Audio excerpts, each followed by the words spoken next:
ಶ್ರೀನಿವಾಸಪುರದಲ್ಲಿ ಹೂವಿನ ಹಸಿ ಕರಗ ಮಹೋತ್ಸವವನ್ನು ಅತ್ಯಂತ ಅದ್ಧೂರಿಯಾಗಿ ಆಚರಿಸಲಾಯಿತು.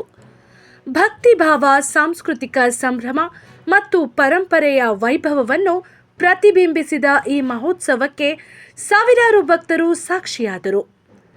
ಮಹೋತ್ಸವದ ಅಂಗವಾಗಿ 11 ದೇವರುಗಳ ಪಲ್ಲಕ್ಕಿಗಳನ್ನು ಕರಗದೊಂದಿಗೆ ಪಟ್ಟಣದ ಪ್ರಮುಖ ರಾಜಬೀದಿಗಳಲ್ಲಿ ಭವ್ಯ ಮೆರವಣಿಗೆ ನಡೆಸಲಾಯಿತು.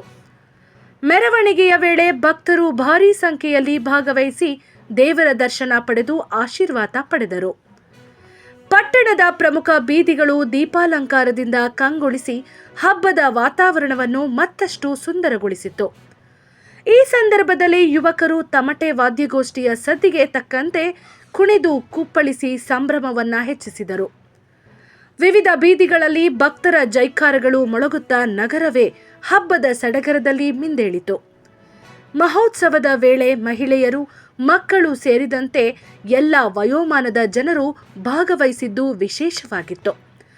ಎಲ್ಲೆಡೆ ಭಕ್ತಿ, ಉತ್ಸಾಹ ಮತ್ತು ಸಂಭ್ರಮದ ಸಮ್ಮಿಲನ ಕಂಡುಬಂತು.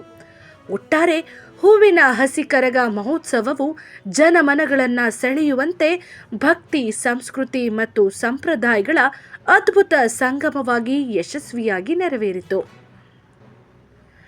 ನಿರಂತರ ಸುದ್ದಿಗಾಗಿ ವೀಕ್ಷಿಸಿ VK18.